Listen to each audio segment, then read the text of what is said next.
अस्सलाम वालेकुम, welcome back to our atomic habit series. और आज हम चैप्टर 6 डिस्कस करने जा रहे हैं जिसका टाइटल है how to design your environment for your success.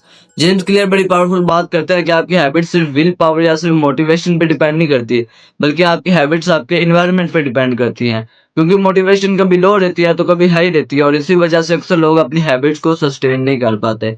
लेकिन जेम्स क्लियर कहते हैं कि अगर आप अपने इन्वायरमेंट को सही से डिजाइन कर लो तो आपकी गुड हैबिट्स आपके लिए और आसान हो जाती है और आपकी बैड हैबिट्स खुद ब खुद आपसे दूर चली जाती हैं। तो चैप्टर 6 यानी इस वीडियो में सिर्फ आपको ये सिखाने जा रहे हैं कि कैसे आप अपने इन्वायरमेंट को अपनी सक्सेस के लिए डिजाइन कर सकते हो। तो चलो इसको पहले एक एग्जांपल के साथ समझते हैं।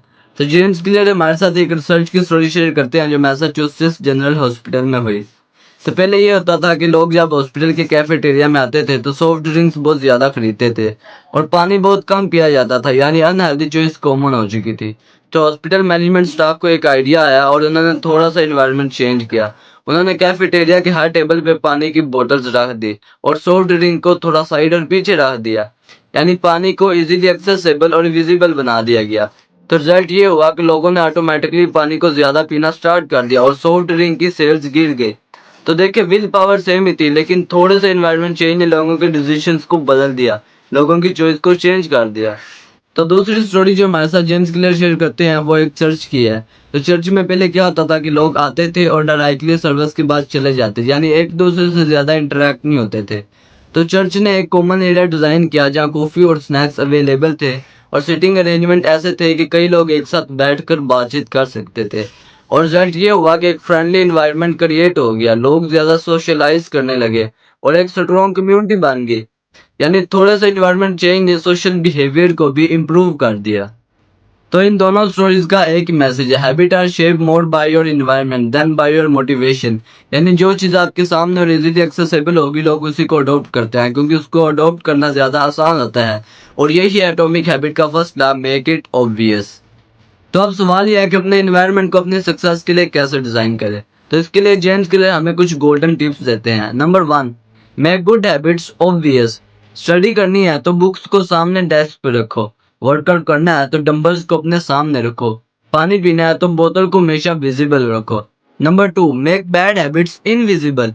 जंक फूड्स को फ्रिज के पीछे रखो या फिर रखो ही नहीं। फोन की डिस्ट्रैक्शंस ऐप को होम स्क्रीन से हटा दो। इन सिंपल वर्ड्स अपने इन्वायरमेंट को ऐसे डिजाइन करो कि आपके गुड हैबिट्स और ज्यादा आसान हो जाएं और आपकी बैड हैबिट्स डिफिकल्ट हो जाएं।